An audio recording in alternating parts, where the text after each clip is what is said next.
Salam jumpa bagi saudara-saudara sekalian dan salam sejahtera.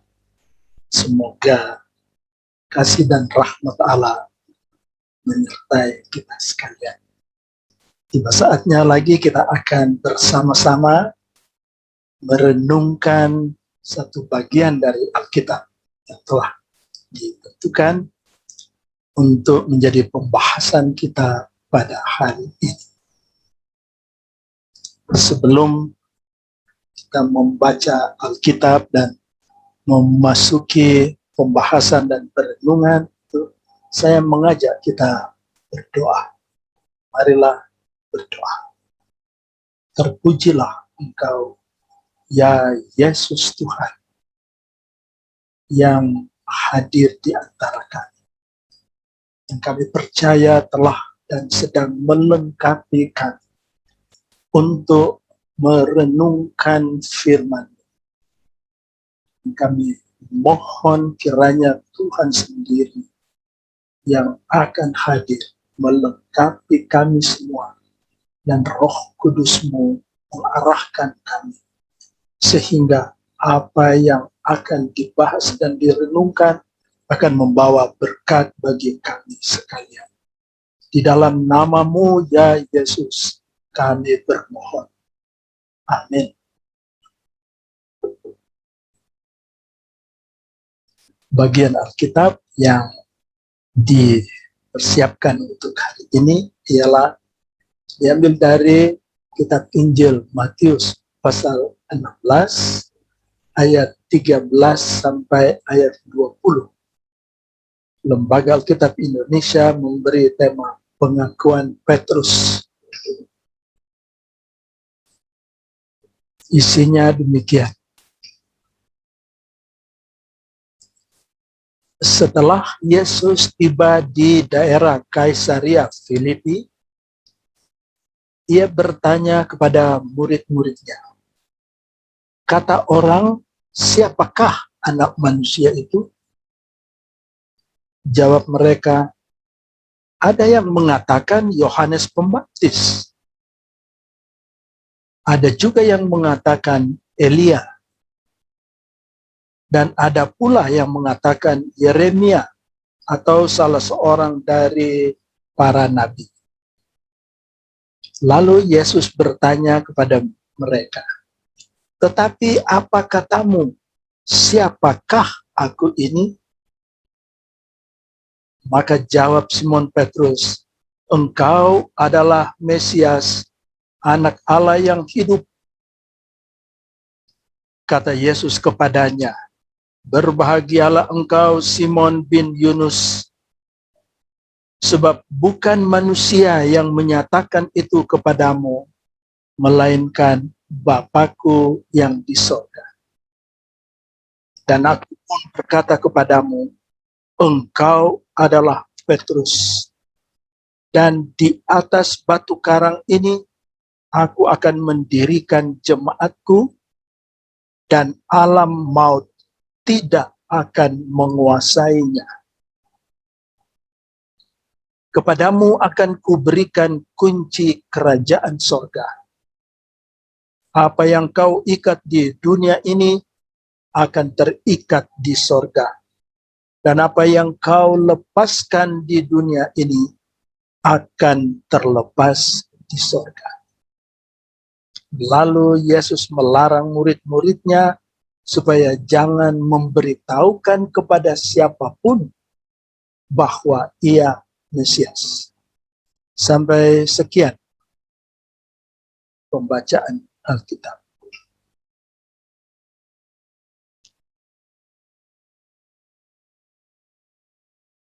Memasuki renungan ini, saya ingin mulai dengan pertanyaan yang menggelitik kita semua, yaitu, menurut saudara, siapa Yesus di masa pandemi ini? Apa kata ya saudara, siapa Yesus di masa pandemi ini? Saudaraku, saya rasa ada banyak pengakuan tentang siapa Yesus, siapa sebenarnya Yesus. Saya rasa ada yang akan mengatakan, Yesus ialah yang melindungi kami sehingga kami tidak terpapar virus selama ini. Yang lain mungkin ada yang mengaku, Yesuslah yang membuka jalan, kendati kami sudah di PHK, sudah dipecat dari perusahaan, tapi kami menemukan jalan keluar untuk menyambung hidup kami. Yang lain akan berkata, Yesus dialah yang memanggil orang-orang yang kami kasihi kembali ke rumah Bapa. Yesus itulah Tuhan yang telah memanggil anak kami, istri, suami, saudara kami. Tapi secara sembunyi-sembunyi mungkin ada yang muncul dengan pengakuan, Tuhan dialah yang membiarkan dan meninggalkan kami di masa pandemi ini.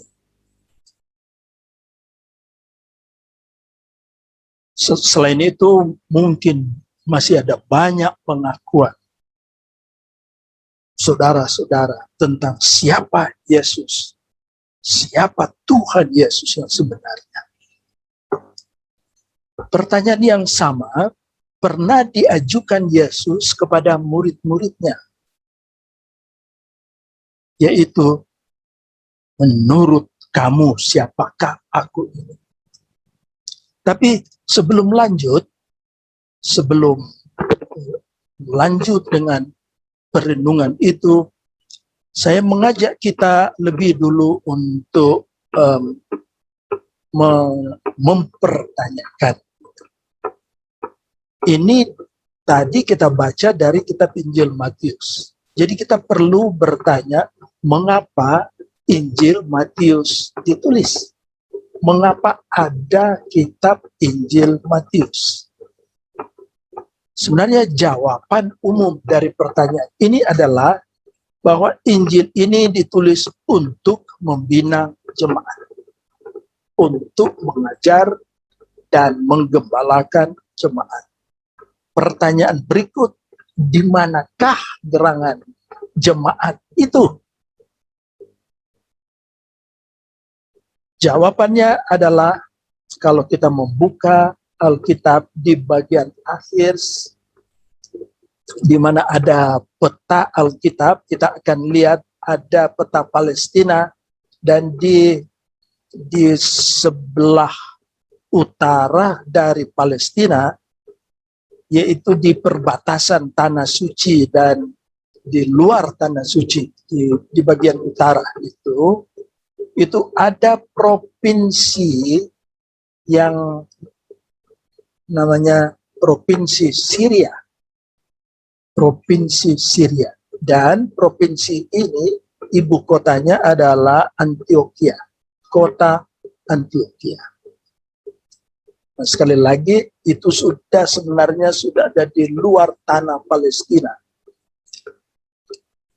Dan waktu kitab ini ditulis, jemaat ada dalam pergumulan, jemaat di Antioquia berada dalam ketegangan internal, permasalahan di dalam jemaat, karena ada dua pihak besar yang dibedakan oleh latar belakang mereka masing-masing.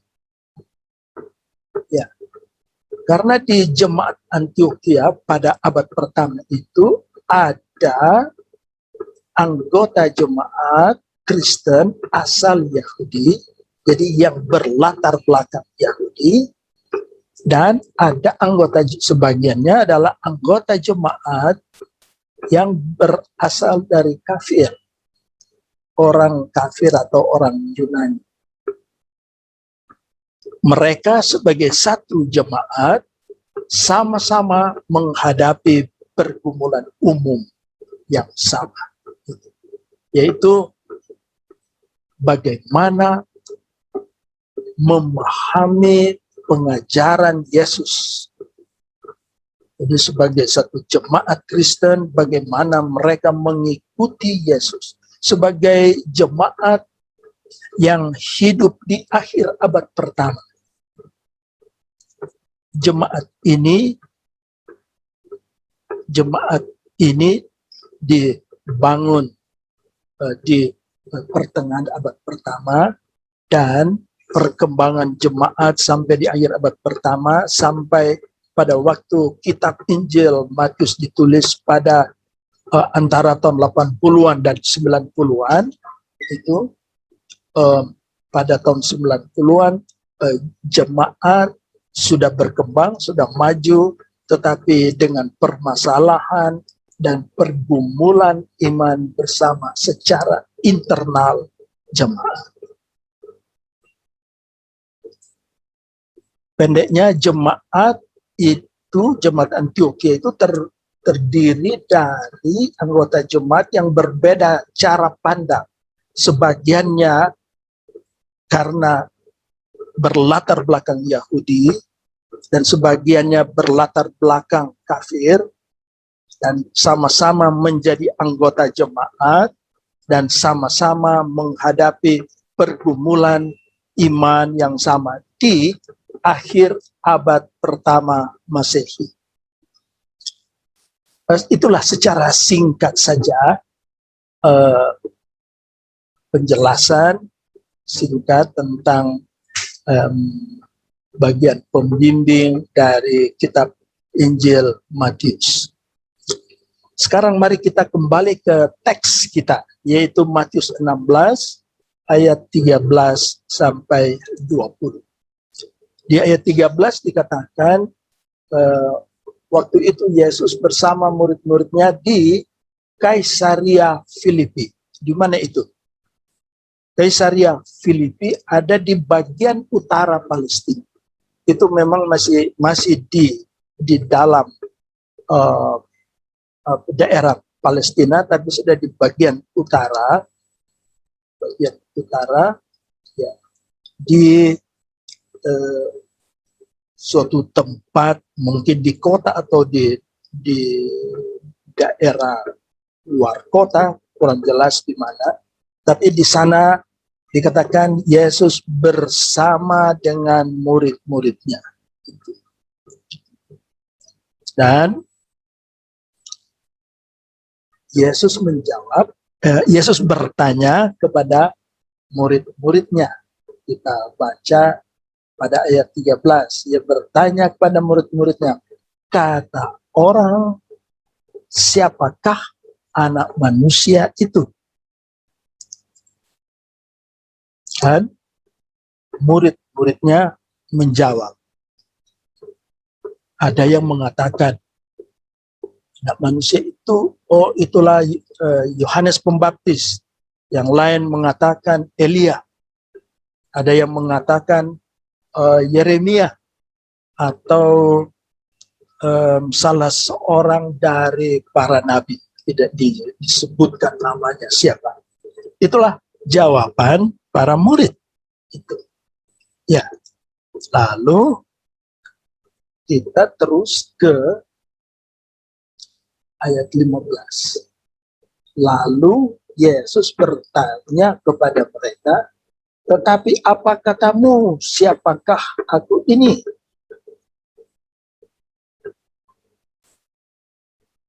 Di ayat 15 itu, apa kata kamu? Jadi kamu sendiri,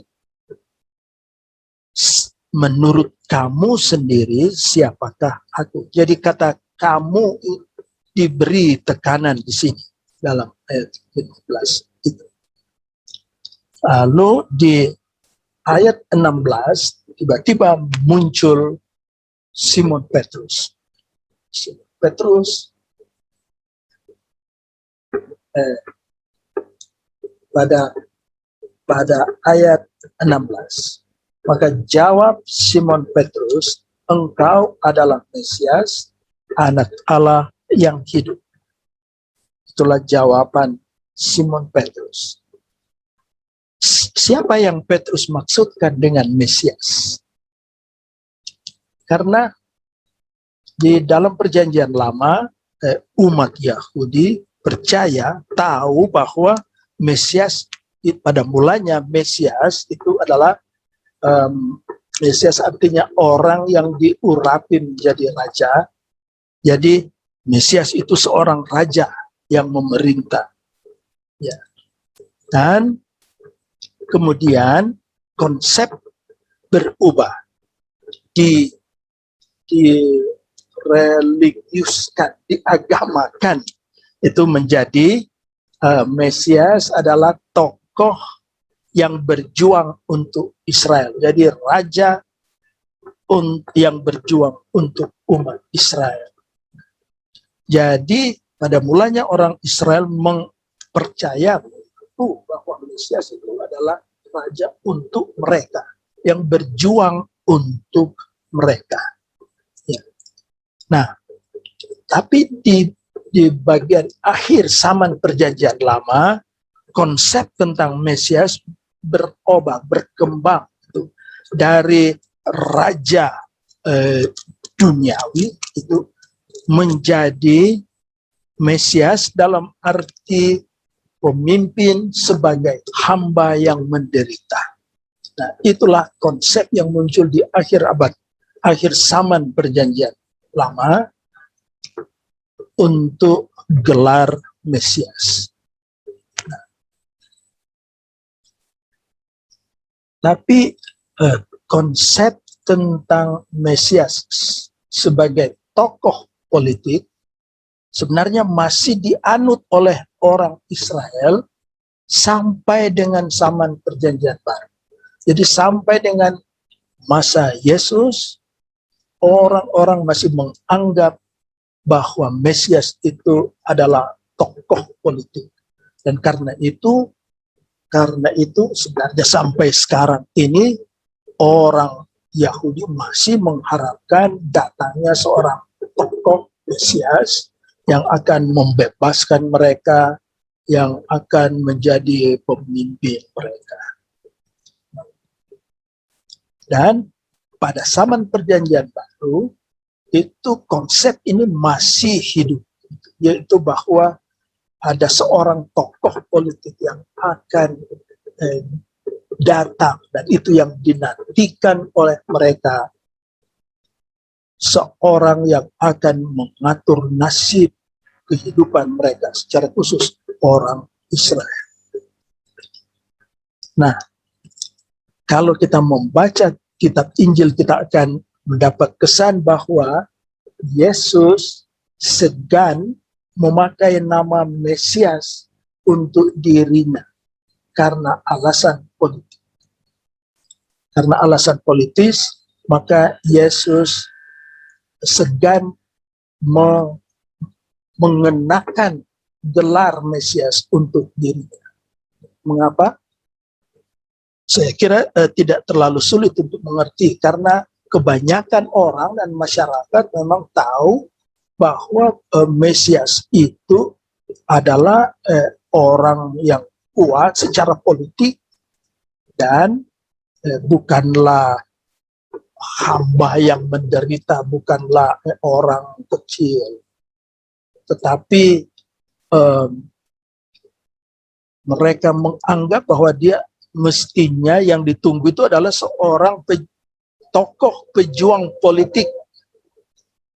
Nah, itu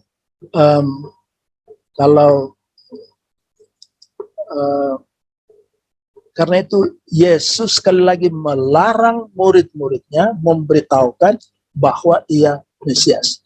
Nah, itu pada bagian akhir pembacaan kita itu, yaitu pada ayat 20 itu Yesus berkata, Yesus melarang murid-muridnya supaya jangan memberitahukan kepada siapapun bahwa ia Mesias.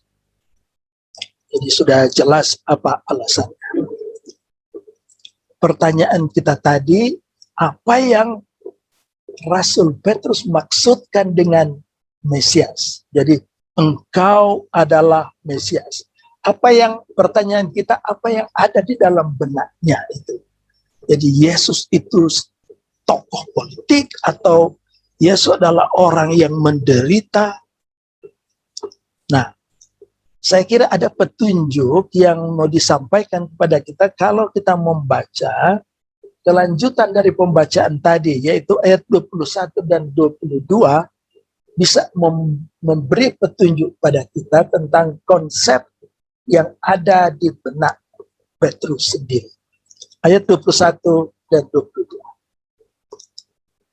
Sejak waktu itu, Yesus mulai menyatakan kepada murid-muridnya bahwa ia harus pergi ke Yerusalem dan menanggung banyak penderitaan dari pihak tua-tua, imam-imam kepala, dan ahli-ahli Taurat, lalu dibunuh dan dibangkitkan pada hari ketiga.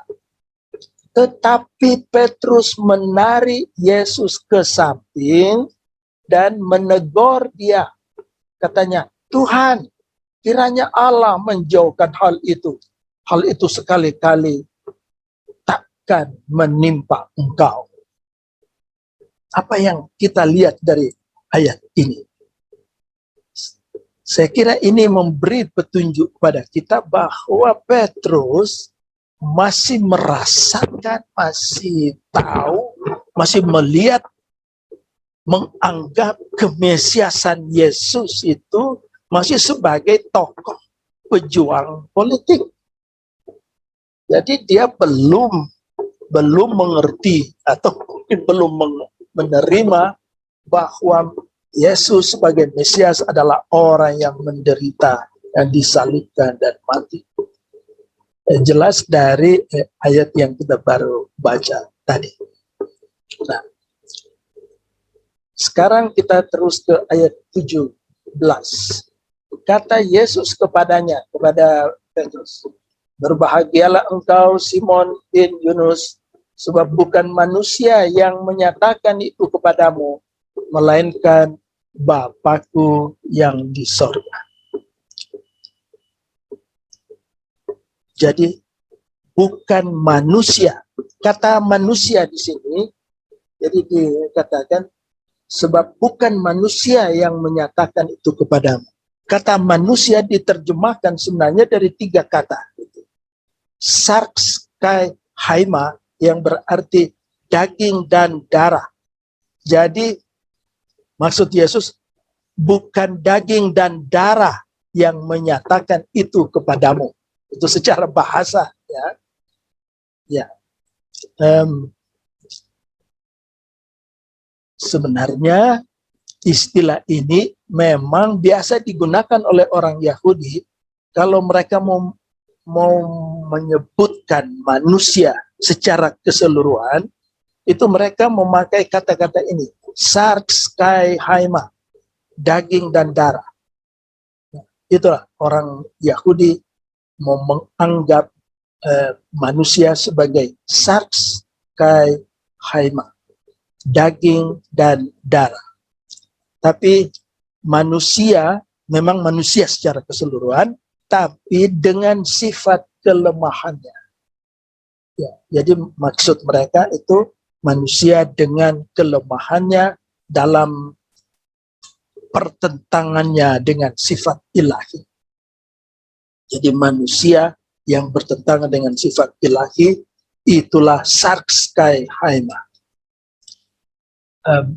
Berikut ayat 18. Aku pun berkata kepadamu, engkau adalah Petrus, dan di atas batu karang ini aku akan mendirikan jemaatku, dan seterusnya.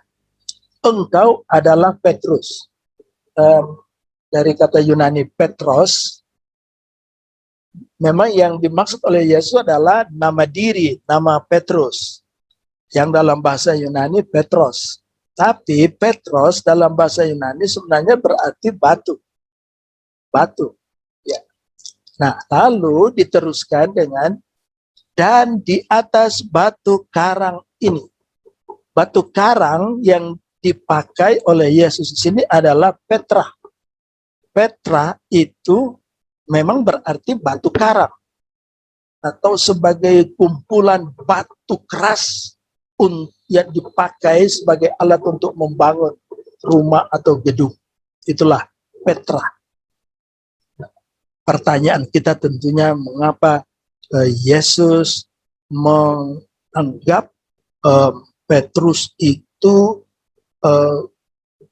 kumpulan batu yang dipakai untuk bangunan. Nah, pertanyaan kita yang lain tentu, kenapa Yesus tidak mengatakan di atas Petros ini atau melalui Petrus? Saya kira cukup menarik ya. Mengapa?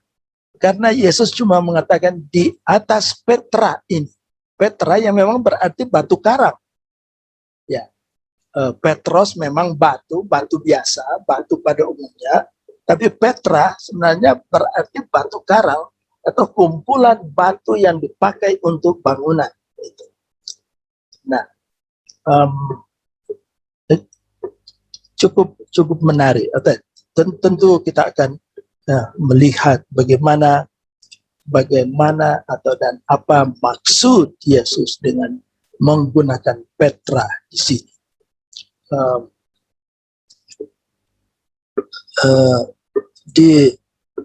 Di dalam ayat ini dikatakan, di atas batu karang ini aku akan mendirikan jemaatku. Jemaat yang dipakai di sini itu eklesia. Sebenarnya terjemahan pertama adalah gereja atau umat. Itulah terjemahan pertama dari eklesia itu. Lai menerjemahkan jemaat, jemaatku. Dan alam maut ini dikatakan, dan alam maut tidak akan menguasainya. Alam maut sebenarnya diterjemahkan dari agak lain sebenarnya, karena kata Yunani itu harus diterjemahkan pintu gerbang maut atau pintu gerbang Hades, yaitu dunia bawah yang dipercaya punya kuasa menarik manusia ke bawah. Ya. Dan Alkitab kita menerjemahkan alam maut, sebenarnya pintu gerbang maut. Tentu arti kematian ini juga tidak dapat dihindarkan. Itu bisa diterima juga. Ya. Tidak akan menguasainya, artinya ya di sini dipakai kata katis huo, yaitu kekuatan yang melawan dan menguasai. Artinya kekuatan atau kuasa mematikan eklesia itu tidak mempan. Artinya Yesus mau mengatakan bahwa tidak ada kuasa apapun yang bisa mematikan eklesia, gereja itu. Artinya gereja Tuhan akan terus berada, akan terus hidup, dan tidak ada satu kuasa apapun yang dapat menghabiskan itu dan mematikan gereja itu. Ayat 19, kepadamu akan kuberikan kunci kerajaan sorga. Kunci, sebenarnya harus diterjemahkan kunci-kunci kerajaan sorga. Dari kata kleidas, kunci-kunci. Apa yang dimaksud dengan kunci kerajaan sorga itu? Yaitu pengetahuan yang Petrus terima dan pelajari dari Kristus akan menjadi ukuran, akan menjadi kunci-kunci untuk apa yang boleh dan apa yang tidak boleh dibuat. Itulah arti daripada kunci kerajaan surga. Kata yang diterjemahkan dengan mengikat dan melepaskan, mengikat sebenarnya bermaksud melarang atau apa yang dilarang, dan melepaskan itu mengizinkan. Jadi apa yang dilarang, apa yang kau larang di dunia,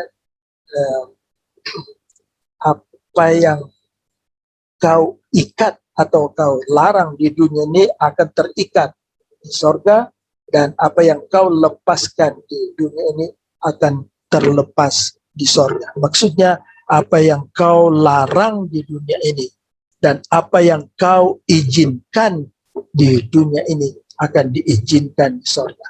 Itulah makna dari kata mengikat dan melepaskan di ayat 19 ini. Ya. Dan bagian akhir dari perikop ini, ayat 20, ada kata melarang. Lalu Yesus melarang murid-muridnya supaya jangan memberitahukan kepada siapapun bahwa ia Mesias. Sebenarnya melarang, arti pertama menginstruksikan, memerintahkan, atau melarang dengan keras. Jadi menginstruksikan supaya jangan, memerintahkan supaya tidak, atau melarang dengan keras untuk memberitahukan bahwa Yesus itu Mesias. Itulah secara singkat penguraian kata-kata dan kalimat-kalimat eksegesis, penjelasan eksegesis daripada perikop ini.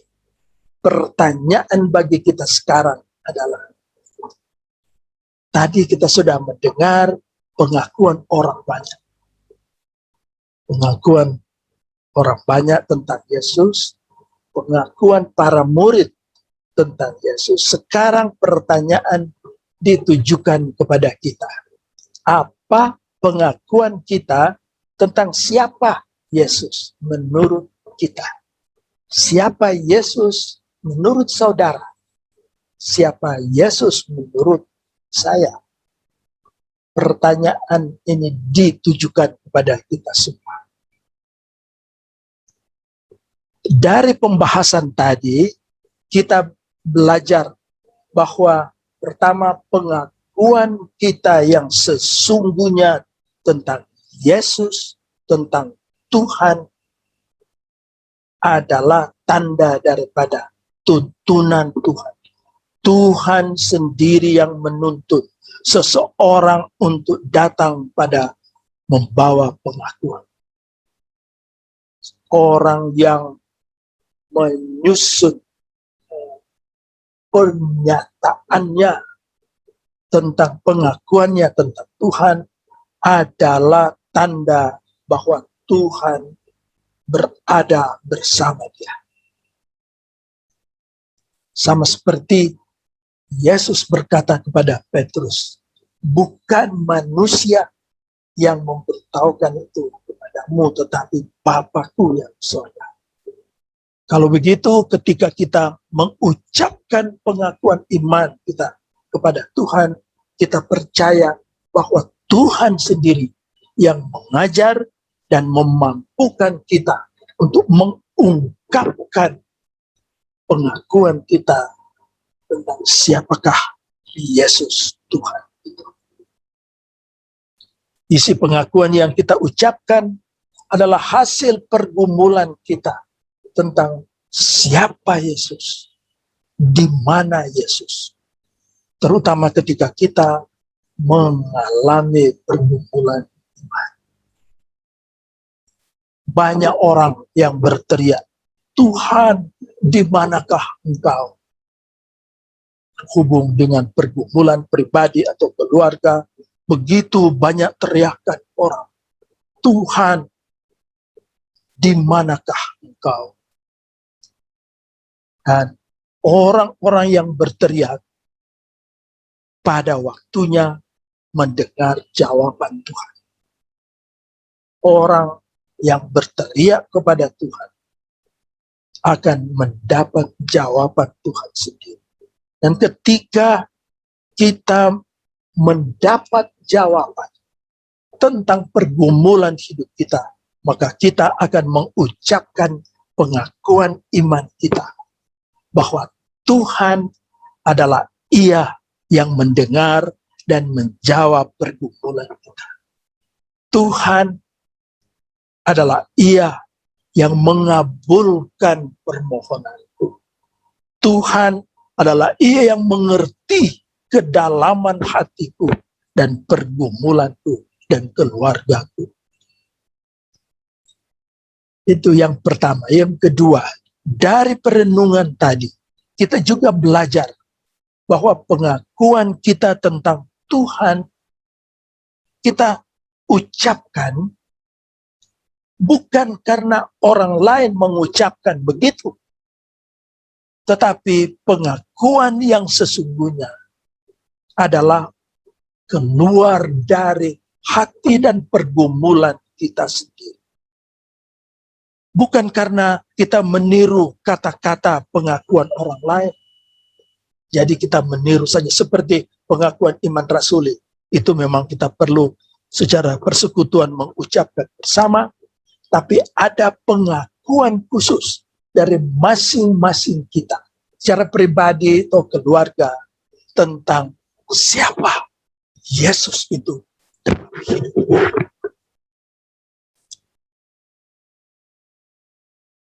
Karena Yesus tidak hanya bertanya apa kata orang tentang anak manusia. Yesus juga tidak bertanya kepada kita apa orang lain katakan tentang aku. Tetapi Yesus juga menyampaikan pertanyaan langsung kepada saudara dan saya. Apa katamu? Siapa Yesus itu menurutmu? Siapa Tuhan Yesus menurut saudara? Menurut keluarga saudara? Jadi kita dengan perenungan ini sebenarnya diperhadapkan juga dengan pertanyaan yang sama yang pernah diajukan oleh Yesus kepada murid-muridnya di zaman dulu, tapi juga diajukan kepada kita. Menurut kita sekarang ini, dalam situasi dan kondisi kita sekarang ini, menurut kita siapakah Yesus itu? Kepada kita diharapkan memberi jawaban. Kita semua diminta supaya dengan berani kita mengungkapkan apa yang kita alami, apa yang kita rasakan, apa yang kita gumuli, apa yang kita lihat dalam hidup kita yang sebenarnya. Dalam setiap pergumulan kita semua diajak untuk terus berkomunikasi dengan Tuhan. Dalam keadaan apapun, kita selalu diminta untuk terus berkomunikasi dengan Tuhan. Secara terus terang, secara terbuka, kita mengungkapkan keberadaan kita, segala kekurangan kita, keterbatasan kita. Itu kita diminta untuk diungkapkan kepada Tuhan. Karena pada waktunya jawaban Tuhan akan dinyatakan.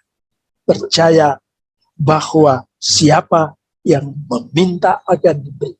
Siapa yang mengetuk pintu, maka pintu akan dibukakan baginya. Itulah harapan dan keyakinan kita, terutama kita hidup di masa-masa kesulitan sekarang ini. Itulah perenungan kita, kiranya kita menemukan diri kita kita menemukan keberadaan kita, jalan kita, bagaimana kita berada di hadapan Tuhan, dan bagaimana kita berjalan bersama Tuhan di dunia yang penuh tantangan dan pergumulan ini. Saya kira sampai sekian penjelasan saya dan perenungan, dan semoga ini menggugah hati kita dan boleh menjawab pergumulan kita, saudara-saudara yang terkasih, kiranya boleh dijumpai oleh Tuhan di dalam pergumulan masing-masing dimanapun kita berada. Semoga damai sejahtera Allah akan mengawali kehidupan kita semua dalam keadaan apapun. Dalam segala sesuatu kita hanya menyerahkannya pada Tuhan, dan kita menunggu bagaimana Tuhan menjawab dan bekerja di tengah pergumulan kita. Semoga demikian, dan sekian saudara-saudara.